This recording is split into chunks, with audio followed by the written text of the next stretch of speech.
Okay, here in this lecture we will discuss about the Oracle views as well as taking some revision regarding the constants. Okay, now I am sharing the screen.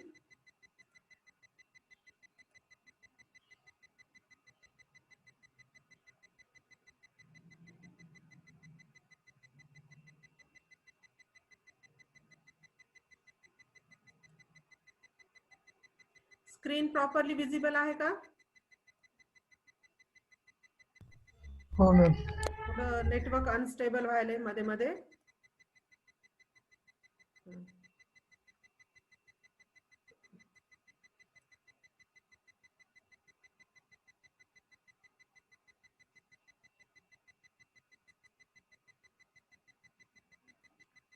Okay, हे पहा इथं मी already connect झालेली आहे सिस्टमला. आपण हा काल table तयार केला होता पी मास्टर, बरोबर आहे. या पी मास्टर टेबल मध्ये प्रोडक्ट नंबर आणि पी नेम या दोन कॉलम्सला कन्स्ट्रेंट सेट केले होते. वरच्या कॉलमला प्रोडक्ट नंबरला नॉट नल कन्स्ट्रेंट सेट केला होता आणि प्रोडक्ट नेमला प्रोडक्ट नंबरला प्रायमरी की कन्स्ट्रेंट सेट केला होता आणि प्रोडक्ट नेमला नॉट नल कन्स्ट्रेंट सेट केला होता. त्याच्यामध्ये रेकॉर्ड्स नाहीत, एम्प्टी टेबल आहे. पहिल्यांदा आपण काय करूया, त्याच्यामध्ये रेकॉर्ड्स इन्सर्ट करून घेऊयात आणि मग याच्यावर बेस्ड हा प्रायमरी टेबल बनवूयात आणि अजून एक दुसरा सेकंडरी टेबल तयार करूत. फॉरेन की दाखवणारा कन्सेप्ट इथे तुम्हाला समजेल. ओके, अगोदर याच्यात रेकॉर्ड इन्सर्ट करूत. Insert into P master values product number साठी %p हा व्हेरिएबल घेतला मी. प्रोडक्ट नेम साठी n हा व्हेरिएबल घेतला आणि प्राइस साठी p घेतला.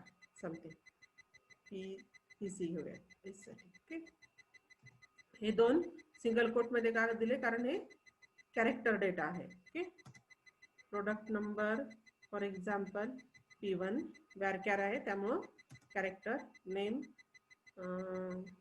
Mouse product mouse price something 500. Okay, एक रो क्रिएट झाला. सेकंड करूया p2 प्रोडक्ट माइस समथिंग आणि प्राइस 300. अजून एक रेकॉर्ड क्रिएट करूया p3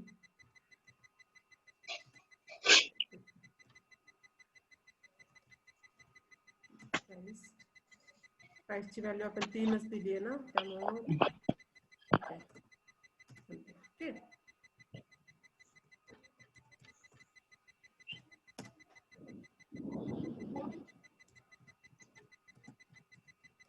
स्क्रीन म्हणजे तुम्हाला वरती दिसेल नीटपणे. Select start count, mic off करा. आता या टेबलवर बेस्ड आपण दुसरा टेबल तयार करू ज्याच्यामध्ये फॉरेन की डिक्लेअर करूयात. Okay, create table P detail. Okay, column product number PNO VARCH व्यारकॅर 2 3 size 3 दिली होती ना आपण या टेबल मध्ये. पी मास्टर टेबल मध्ये साइज 3 दिली होती ना प्रोडक्ट नंबरची. Here references REFERENCES references. आता इथं कोणत्या याचा रेफरन्स घ्यायचा आहे आपल्याला, पी मास्टर टेबलचा रेफरन्स घ्यायचा आहे. पी मास्टर 12 या टेबलचा रेफरन्स घ्यायचा आहे. म्हणजे आपण प्रोडक्ट नंबर या कॉलमला फॉरेन की डिक्लेअर करायलो. हा कॉलम आपण सेकंडरी कॉलम बनवायलो by taking the reference of parent table P master 12. Okay, इथं रेफरन्सेस पी मास्टर 12 आणि यामधला कॉलम कोणता रेफर करायला, PNO घेतलं नाही तरी चालेल, कारण एकच कॉलम आपला तिथं प्राइम कॉलम आहे पॅरेंट टेबल मध्ये. त्यानंतर क्वांटिटी किंवा स्टॉक करूया. STOCK stock number something 4 comma काय म्हणतात त्याला डिस्पॅच झाली सेल SALE सेल घेऊया सेल कितीचा झाला काल मी क्वांटिटी ऑर्डर क्वांटिटी डिस्पॅच असं घेतलं होतं ते एखाद्या वेळेस लक्षात येणार नाही ठीक आहे आता इथं काय करायचंय आपल्याला काल एरर येत होता इथं लक्षात आलेलं आहे सेल आणि स्टॉक या दोन कॉलम मध्ये कंपेअर करायचं सपोज आता प्रोडक्ट नंबर माऊस P1 आहे P1 ची क्वांटिटी 10 आहे स्टॉक मध्ये किती आहे क्वांटिटी 10 तर सेल हा 15 व्हायला नको बरोबर आहे का व्हॅलिड इन्फॉर्मेशन ही आहे समजायले तुम्ही जर स्टॉक मध्ये 10 आहे तर तुम्ही सेल केला 15 तर हे व्हॅलिड होतं का नाही तुमच्या स्टॉक मध्ये जेवढी व्हॅल्यू आहे तेवढी किंवा त्याच्यापेक्षा कमी तुमची सेल झाली पाहिजे तुमच्या स्टॉक मध्ये कमी आहे आणि तुम्ही सेल जास्त करताय या पद्धतीने होणार नाही त्यामुळे इथं आपण चेक टाकत होतो काल तर तो चेक टाकायचा प्रयत्न करूया तर मी चेक टाकण्याच्या अगोदर काय करते त्याला नाव देते कन्स्ट्रेंट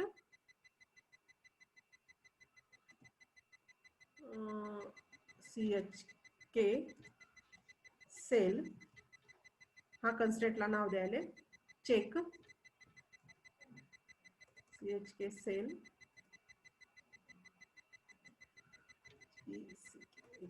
सेल CHECK चेक काय करत होतो आपण sell price sell must be less than or equal to stock तो एरर देत होता बघूयात आता काय होतं ते STOCK याचा कॉन्स आणि हा मेन कॉन्स झाला टेबल क्रिएट प्रॉब्लेम आला नाही बरोबर झालं काल तो थोडा एरर देत होता आपलं ते देण्यात चुकलं होतं इथं जर डायरेक्टली आपण समोरच चेक कन्स्ट्रेंट टाकला इथं तर तो एरर देतो त्याऐवजी मी काय केलं इथं कन्स्ट्रेंट नाव दिलं त्याला कन्स्ट्रेंट सेट केला म्हणजे नाव सेट केलं त्याला चेक सेल हा नाव हे नाव चेक कन्स्ट्रेंटला दिला आपण आणि मग कंडिशन टाकली म्हणजे आता सेलची प्राइस ही कशी असेल स्टॉकच्या प्राइस सॉरी सेल मधली व्हॅल्यू ही स्टॉक मधल्या व्हॅल्यू पेक्षा किंवा स्टॉक मधल्या व्हॅल्यू इतकी असेल त्याच्यापेक्षा जास्त असणार नाही जर जास्त एंटर केली आपण तर ऑटोमॅटिकली एरर डिस्प्ले होईल समजलं काय तर हा टेबल समजला का सगळ्यांना कसा तयार झाला इथं प्रोडक्ट नंबरला मी फॉरेन की लावलेली आहे आता इथे फॉरेन की कीवर्ड घेतला नाही कारण मी कॉलम लेवलवर डिक्लेअर केलेला आहे त्यामुळे फक्त रेफरन्सेस हा कीवर्ड घेतलाय इथं रेफरन्सेस कीवर्ड काय इंडिकेट करतो we are taking the reference of another table and that table is the P master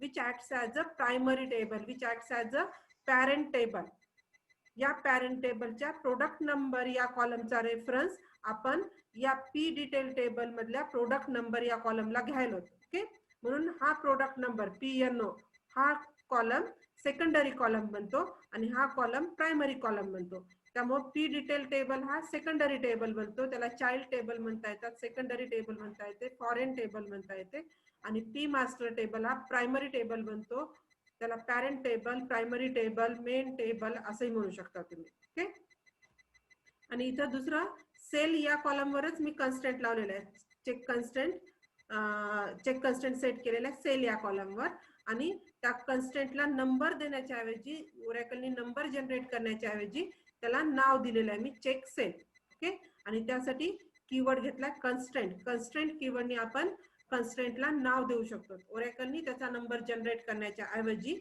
oracle त्याला चेक जे काही नाव दिलेलं आहे त्या नावाने आयडेंटिफाय करायला पाहिजे ओके आता रेकॉर्ड इन्सर्ट करूत आपण याच्यामध्ये इन्सर्ट इनटू समजलं का हे यस रिप्लाय द्या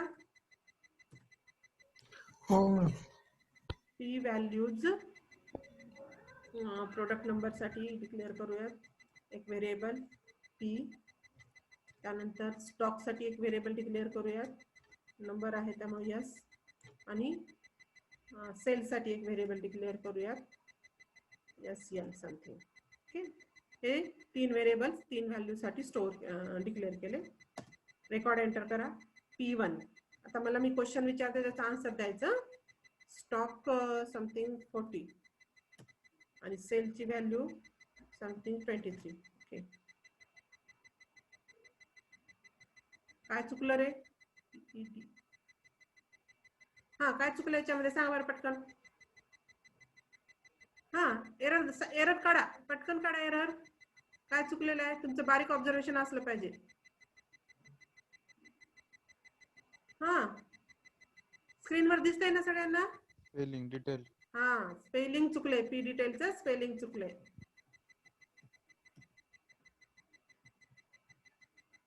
पी डिटेल DETAIL पाहिजे. ओके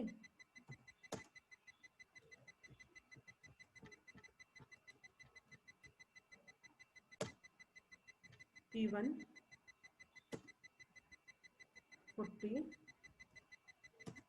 23. हा एक रेकॉर्ड तयार झाला. P1 suppose 50, P1 10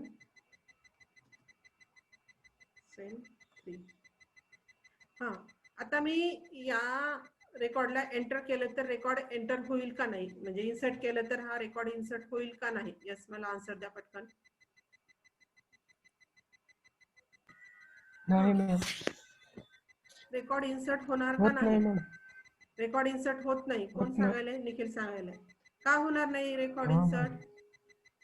P1 double झालं. P1 डबल झालेला आहे नाही. हा. इथं आपला प्रोडक्ट नंबर हा फॉरेन की आहे आणि फॉरेन कीचा रूल काय आहे? जो प्रायमरी टेबल मधला रेकॉर्ड आहे तोच रेकॉर्ड तो ऍक्सेप्ट करतो, त्याला सोडून तो ऍक्सेप्ट करत नाही. एक तर तोच रेकॉर्ड ऍक्सेप्ट करतो किंवा नल व्हॅल्यू ऍक्सेप्ट करतो. P1 हा आहे रिपीटेड व्हॅल्यू ऍक्सेप्ट करतो. प्रायमरी की आणि फॉरेन की मध्ये हा डिफरन्स आहे. प्रायमरी की रिपीटेड व्हॅल्यूला ऍक्सेप्ट करत नाही, पण फॉरेन की हा रिपीटेड व्हॅल्यूला ऍक्सेप्ट करतो. एकतर व्हॅल्यू ही प्रायमरी टेबल मधल्या रेफरन्सिंग कॉलम मधल्या व्हॅल्यू पैकीच असली पाहिजे किंवा नल असली पाहिजे. हे दोन कंडिशन्स तुम्ही फॉरेन की लावल्यानंतर त्या कॉलमला सेट होतात. त्यामुळे इथं हे रेकॉर्ड जनरेट होतं. आपण सेकंडरी टेबल मध्ये रेकॉर्ड इन्सर्ट करायला, प्रायमरी टेबल मध्ये नाही. P1 ही व्हॅल्यू कोणाला दिलेली आहे?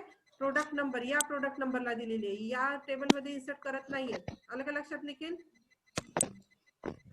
हा मॅडम. हा म्हणून इथं रेकॉर्ड हो इन्सर्ट मॅडम. होतं. ओके हो. रेकॉर्ड क्रिएट झाला. रिपीटेड व्हॅल्यू घेतो. Foreign column repeated value accept करतो, प्रायमरी कॉलम रिपीटेड हा. व्हॅल्यू ऍक्सेप्ट करत नाही. आलं का लक्षामध्ये? आता पहा परत हो. रेकॉर्ड इन्सर्ट करते. समथिंग P8 जो की तिकडं नाहीये. आपल्या प्रायमरी टेबल मध्ये आहे का P8? नाही. P1 P2 P3 एवढेच हे आहेत प्रोडक्ट नंबर्स आहेत. सपोज 10 आणि व्हॅल्यू दिली आहे 4. आता हे रेकॉर्ड इन्सर्ट होईल का नाही?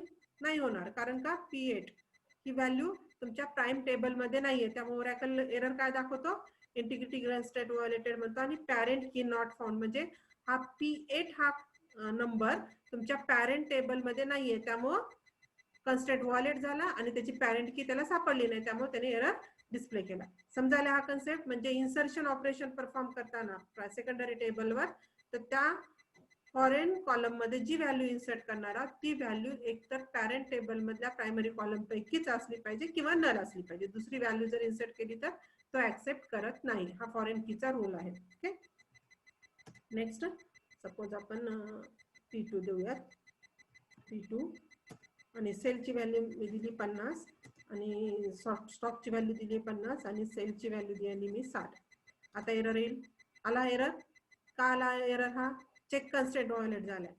आणि इथं पाहता, इथं जसं सिस्टम सिस असा नंबर जनरेट झाला होता, त्याच्याऐवजी इथं मी इथं ओरॅकलनी नाव दाखवलेलं आहे, कारण आपण चेक कन्स्ट्रेंटला नाव दिलेलं आहे. CHK सेल नावाचं CHK सेल हे नाव दिलेलं आहे. त्यामुळे ओरॅकलनी त्याचा नंबर जनरेट केला नाही, नंबरच्या ऐवजी त्यांनी नाव इथं डिस्प्ले केलेलं आहे. आपण डिफाईन केलेलं युजर डिफाइन्ड नेम इथं डिस्प्ले झालेलं आहे.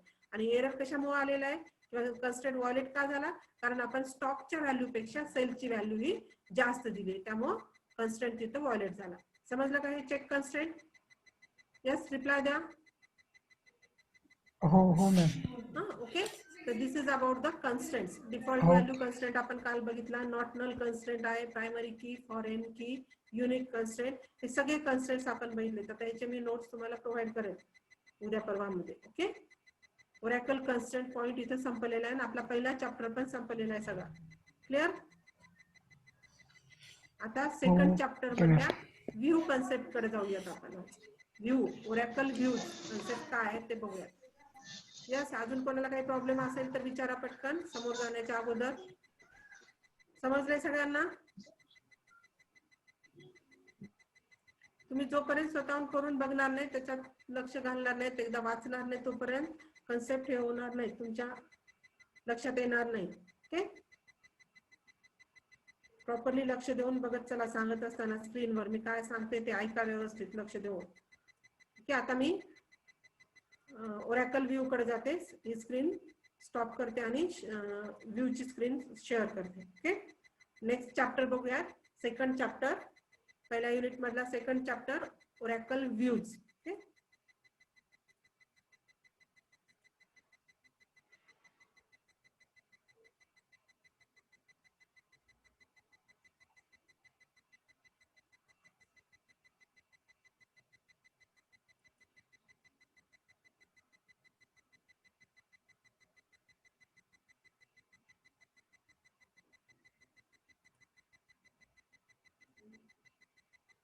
स्क्रीन दिसतीये का? हो ma'am. Okay, here oracle view concept काय बघा आता.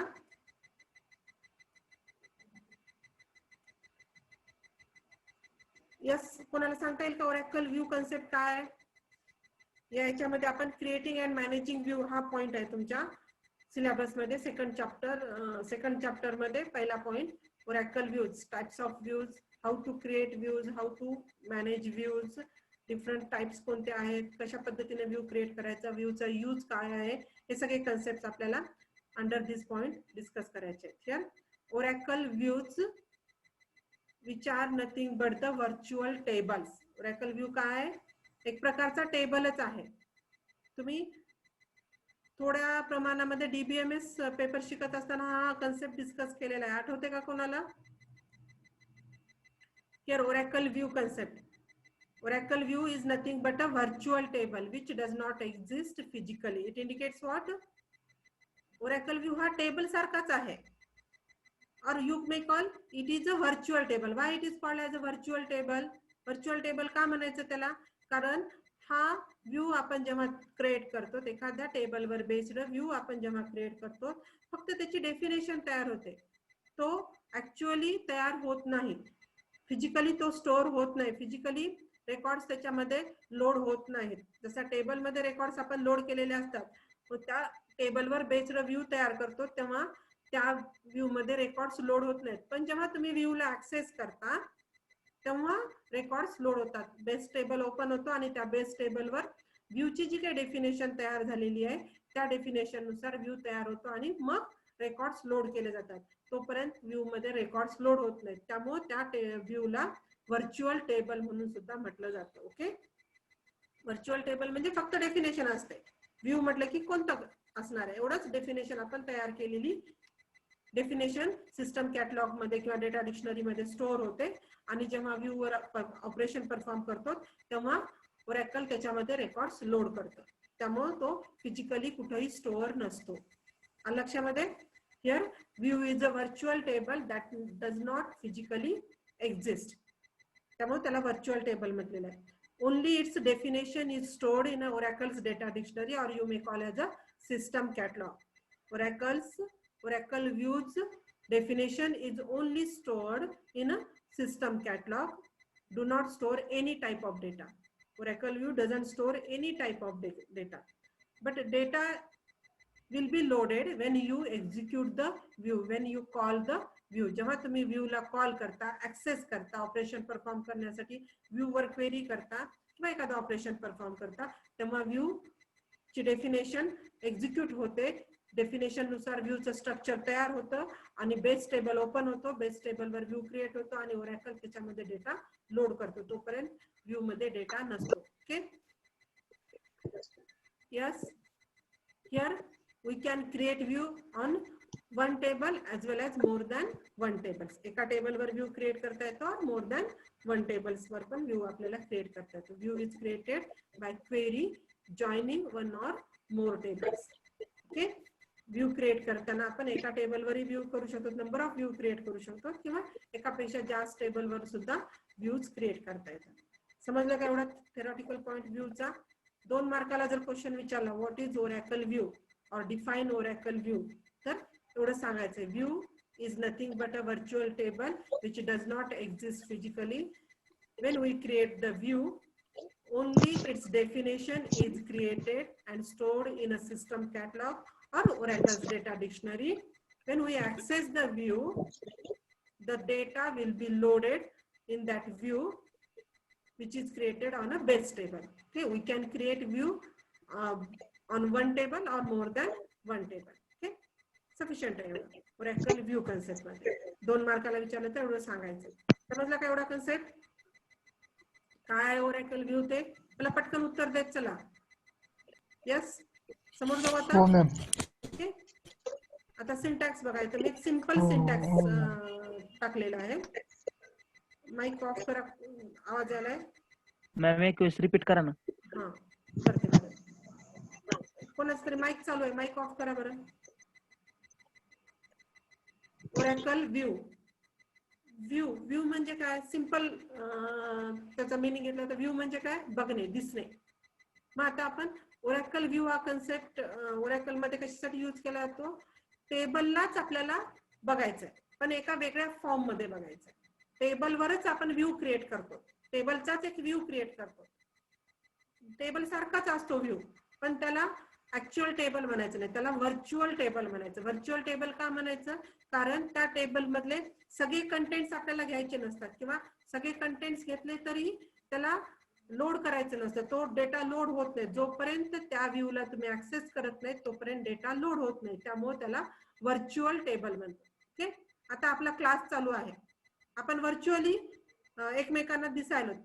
फेस टू फेस कम्युनिकेशन आहे का तिथं? फिजिकली आपण समोर दिसतोय का? नाही दिसत. फक्त आपलं व्हर्च्युअल कम्युनिकेशन आहे, ऑनलाईन आहोत आपण तिथं. लक्षात आले का? पण एका क्लासरूम मध्ये बसलोत का? नाही. समजायला कन्सेप्ट हा? तशाच पद्धतीने टेबल आहे, टेबल मध्ये रेकॉर्ड्स पण तिथे येतात, पण जेव्हा तुम्ही त्याला ऍक्सेस करता तेव्हा तिथं लोड होतात आणि परत व्ह्यू काम संपलं, ऑपरेशन संपलं की व्ह्यू परत डेफिनेशन त्याची परत सिस्टम कॅटलॉग मध्ये स्टोअर होते. स्ट्रक्चर व्हॅनिश होतं, स्ट्रक्चर टर्मिनेट केलं जातं, डिलीट होतं आणि व्ह्यूची डेफिनेशन तेवढी स्टोअर राहते. त्यामुळं व्ह्यूला व्हर्च्युअल टेबल म्हटलेलं आहे. व्हर्च्युअल हा शब्द कशामुळे घेतलेला की याच कारणामुळे की फक्त त्याची डेफिनेशन तयार होते, त्याचा डेटा स्टोअर होत नाही कुठंच. त्यामुळे तो व्हर्च्युअल टेबल म्हणून कन्सिडर केला जातो. मग आपण जेव्हा व्ह्यू क्रिएट करतो तेव्हा त्याची फक्त डेफिनेशन, व्ह्यू कुठं तयार केलाय, कोणत्या कॉलमवर तयार केलाय, कोणत्या टेबलवर तयार केलाय हे आपण क्रिएट करताना सांगतो. मग ती डेफिनेशन फक्त तयार होते.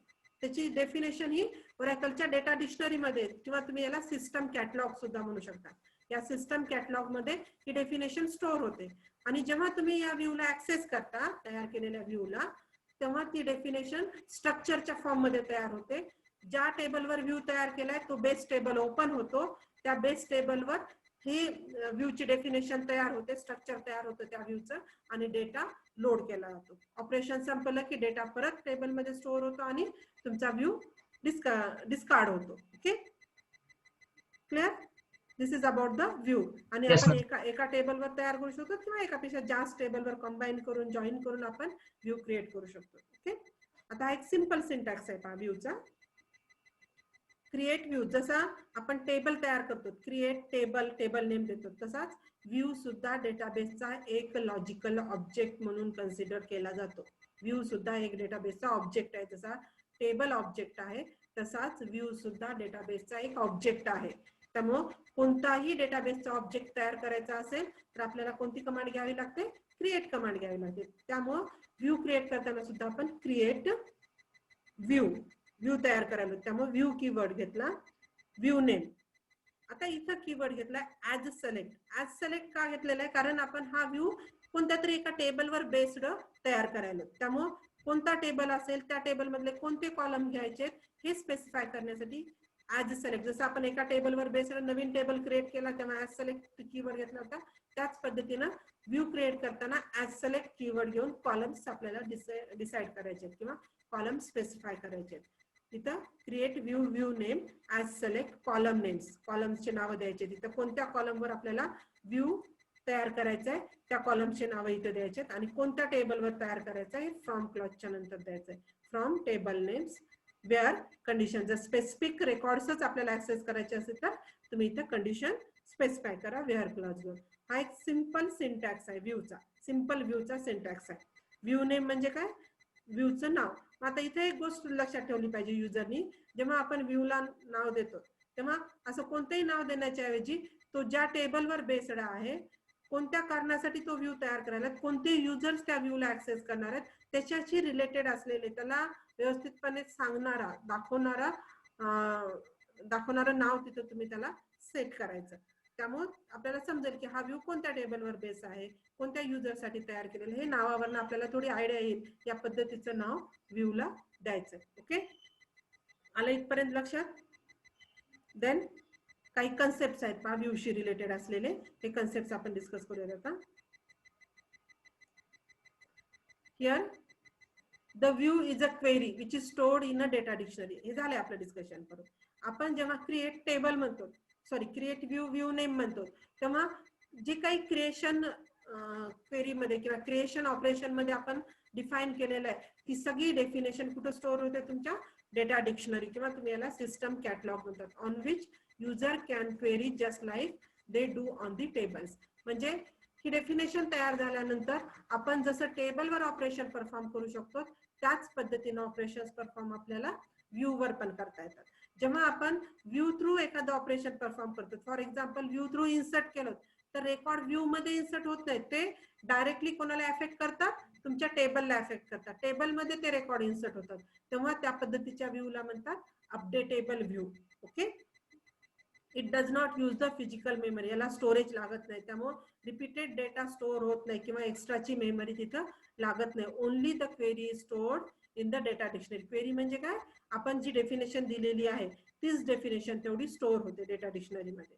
It is computed dynamically. डायनामिकलीचा अर्थ काय, या वाक्याचा अर्थ काय, it is computed dynamically whenever the user performs any query on it. म्हणजे युजर कोणतेही ऑपरेशन परफॉर्म करण्यासाठी जेव्हा क्वेरी करतो त्या व्ह्यूवर, तेव्हा ऑटोमॅटिकली त्या व्ह्यूची डेफिनेशन ओपन होते, स्ट्रक्चर तयार होतं, डेटा लोड होतो, ऑपरेशन परफॉर्म झाल्यानंतर स्ट्रक्चर डिस्कार्ड होतं आणि डेफिनेशन परत सिस्टम कॅटलॉग मध्ये स्टोअर होते. Okay, this is about the view. Whatever changes we made at any point in the view, these are reflected in the actual base table. मग आपण view through जर काही operations perform केले, view through जर काही changes केले तर ते चेंजेस अफेक्ट डायरेक्टली कोणाला करतात, तुमच्या बेस टेबलला करतात. आणि जर हे चेंजेस अफेक्ट करत असतील तर तो व्ह्यू अपडेटेबल व्ह्यू म्हणून कन्सिडर केला जातो. ओके, पर्टिक्युलरली व्ह्यूचे दोन टाइप्स आहेत. बेसिक टाइप्स म्हटलं तर अपडेटेबल व्ह्यू आणि read only view. Updatable view म्हणजे कोणता असतो, ज्याच्या थ्रू आपण ऑपरेशन परफॉर्म केल्यानंतर ते डायरेक्टली अफेक्ट कोणाला करतात, तुमच्या बेस टेबलला अफेक्ट करतात. तो व्ह्यू म्हणजे अपडेटेबल व्ह्यू असतो. आणि जर ऑपरेशन परफॉर्म करता येत नाही, इन्सर्ट अपडेट डिलीट हे ऑपरेशन परफॉर्म करता येत नाही, जिथं फक्त आपण क्वेरी करू शकतो, सिलेक्ट कमांड एक्झिक्यूट करू शकतो, तो व्ह्यू म्हणजे तुमचा रीड ओनली व्ह्यू असतो. असे दोन मेन टाइप्स आहेत, अपडेटेबल व्ह्यू आणि रीड ओनली व्ह्यू. मग आपण जर अपडेटेबल व्ह्यू तयार केला तर आपल्याला इन्सर्शन, अपडेशन हे सगळे ऑपरेशन्स व्ह्यू थ्रू तुमच्या ऍक्च्युअल बेस टेबल मध्ये करता येतात. ओके, लक्षामध्ये इथपर्यंत about the views. Yes, reply द्या. हा, व्हॉट इज व्ह्यू कन्सेप्ट लक्षात आला एवढा. मग आता व्ह्यू तयार कशासाठी करायचा, हा टेबलचाच एक पार्ट असतो किंवा टेबल मधलाच डेटा आपण याच्यामध्ये लोड करत असतो जेव्हा ऍक्सेस करतो. मग व्ह्यू तयार करण्यामागचा उद्देश काय, why there is a what is the reason behind using or creation of the views. काहीतरी रिझन असेल ना, त्यामुळेच हा कन्सेप्ट आपण तिथे यूज करतो. Yes, anyone. इथे पर्पज सांगितलेत पहा, to simplify the complex queries. ज्या जास्त कॉम्प्लिकेटेड क्वेरीज होतात टेबलवरच्या, त्या क्वेरीजला आपण व्हाया व्ह्यू थोडं सिंपल करू शकतो, क्वेरीजचं सिम्प्लिफिकेशन करू शकतो. व्ह्यूवर म्हणजे खूप मोठा टेबल आहे, त्या टेबलला आपल्याला वेगवेगळ्या व्ह्यू मध्ये डिवाइड करता येतं. वेगवेगळ्या व्ह्यू तयार करून वेगवेगळे कॉलम्स आपण तिथं वेगवेगळ्या व्ह्यू मध्ये डिवाइड करू शकतो. त्यामुळे जेवढ्या कॉलमवर आपल्याला ऑपरेशन परफॉर्म करायचंय, जेवढ्या डेटावर ऑपरेशन परफॉर्म करायचंय, तेवढाच व्ह्यू आपण ऍक्सेस करू शकतो. त्यामुळं जी लेंदी क्वेरी होते किंवा क्वेरीचं जे कॉम्प्लिकेशन वाढतं ते ऑटोमॅटिकली व्ह्यू क्रिएट केल्यामुळे काय होतं, सिंपल होतं. ओके, त्यामुळे to simplify the complex SQL queries, ज्या काही टेबलवर क्वेरी जर केल्या तर जास्त कॉम्प्लिकेटेड होतात, त्या सिम्प्लिफाय करण्यासाठी आपल्याला व्ह्यू कन्सेप्ट तिथं यूज करता येतो. राईट, समजलं एवढं. आणि दुसरं आहे सेक्युरिटी रिझन साठी. सेक्युरिटी रिझन कोणत्या पद्धतीने सेट होते इथं, फॉर एक्झाम्पल टीचर स्टुडंटचा टेबल आहे, मग टीचरनी स्टुडंटला कोणते रिमार्क्स दिले किंवा टीचरनी स्टुडंट्सला कशा पद्धतीनं त्यांचे इंटरनल मार्क्स सेट केले ते आताच त्यांना दाखवायचं नाहीये. पण स्टुडंट टेबलला स्टुडंट पण ऍक्सेस करणार, टीचर पण ऍक्सेस करणार. मग स्टुडंटनी जर स्टुडंट टेबलवर ऍक्सेशन केलं, सिलेक्ट क्वेरी परफॉर्म केली, तर सगळेच कॉलम त्यांच्या समोर डिस्प्ले होणार. मग टीचरनी जे काही मार्क दिलेले आहेत किंवा जे काही इंटरनल रिमार्क केलेला आहे तो पण त्यांच्या समोर डिस्प्ले होणार. तो त्यांना दाखवायचा नाही, तो डेटा त्यांना हाईड करायचा आहे. स्टुडंट पासून रिमार्कचा कॉलम हाईड करायचा आहे. तर तुम्हाला तिथं व्ह्यू कन्सेप्ट यूज होतो. म्हणजे to provide the restrictions to users for accessing sensitive data. काही डेटा हा युजरच्या समोर ठेवायचा नाहीये, तो डेटा हाईड झाला पाहिजे. या केसमध्ये डायरेक्ट टेबलचा ऍक्सेस त्या युजरला देण्याच्या ऐवजी आपण पर्टिक्युलर कॉलमचा तयार केलेल्या व्ह्यूचाच ऍक्सेस त्या टेबलला त्या युजरला देऊ शकतो. त्यामुळे सिक्युरिटी रिझन साठी सुद्धा व्ह्यू क्रिएट केला जातो. सेन्सिटिव्ह डेटा हाईड करायचा आहे काही युजर पासून, त्या केसमध्ये व्ह्यूचा कन्सेप्ट जास्त बेनिफिशियल होतो. ओके, लक्षामध्ये हे दोन पर्पजेस आहेत.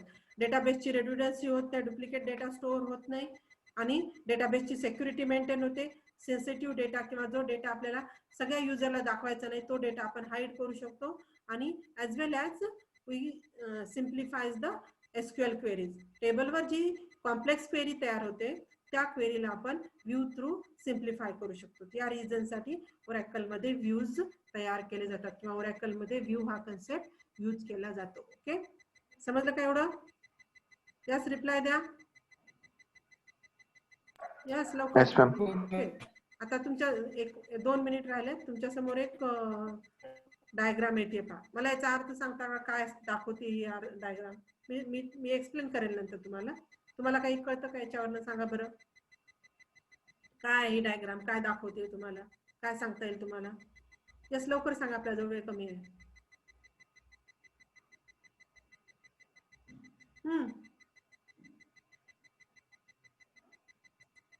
लवकर, काय सांगते डायग्राम? कोण सांगते? धीरज देशमुख, धीरज बनसोडे, बरेच धीरज दिसायला, 3 धीरज दिसायला. सांगा, एक धीरज सांगा, कोणता तरी एक धीरज माईक ऑन करून सांगा. काय काय समजते या डायग्राम मधनं? लवकर रे, वेळ चाललाय आपला. नाही सांगताय ना? तर ज्यांना येते त्यांनी सांगा पटकन. काय लक्षात येतं काय डायग्राम वरनं? हा, लवकर. नाही निखिल? टेबल मॅडम, टेबल एकच आहे पण दोन युजर आहेत. एका युजरला अर्धा टेबल दिसतो. म्हणजे आपण एकच टेबल आहे पण थोडा सांग सांग सांग. डेटा युजर 2 ला पूर्ण दिसत नाही. म्हणजे टेबल एकच आहे, दोन युजर त्याला ऍक्सेस करायला. ओके, पण हे दोन युजर्स ऍक्सेस करताना डायरेक्ट टेबल ऍक्सेस करतायत का? नाही, व्ह्यू थ्रू ऍक्सेस करतायत टेबलला. पण युजर 1 साठी वेगळा व्ह्यू आहे, युजर 2 साठी वेगळा व्ह्यू आहे. युजर 2 ला सगळा डेटा दिसतोय का तिथं? नाही, काही सेन्सिटिव्ह डेटा युजर 2 साठी हाईड झालेला आहे, कारण तो वेगळ्या व्ह्यूनी टेबलला ऍक्सेस करतोय आणि युजर 1 वेगळ्या व्ह्यूनी टेबलला ऍक्सेस करतोय. ओके, म्हणजे इथं या डेटाची सिक्युरिटी मेंटेन होते. हा डेटा या युजर पासून हाईड करायचा, त्यामुळे ऑटोमॅटिकली या युजर साठी वेगळा व्ह्यू असेल त्या टेबलचा आणि या युजर साठी वेगळा व्ह्यू असेल टेबलचा. हा मेन कन्सेप्ट आहे व्ह्यूचा, की डेटाबेस सिक्युरिटी एका लेवल पर्यंत आपल्याला सेट करायची आहे. सेन्सिटिव्ह डेटा आपल्याला हाईड करायचा आहे सगळ्या युजर पासून. युजर तर ते आहेतच, व्हॅलिड युजर्स आहेत, त्या टेबलचे ऍक्सेस करणारे व्हॅलिड युजर्स आहेत, user 1 user 2. But some data, some information must be hidden from other users. तेव्हा व्ह्यू हा कन्सेप्ट जास्त बेनिफिशियल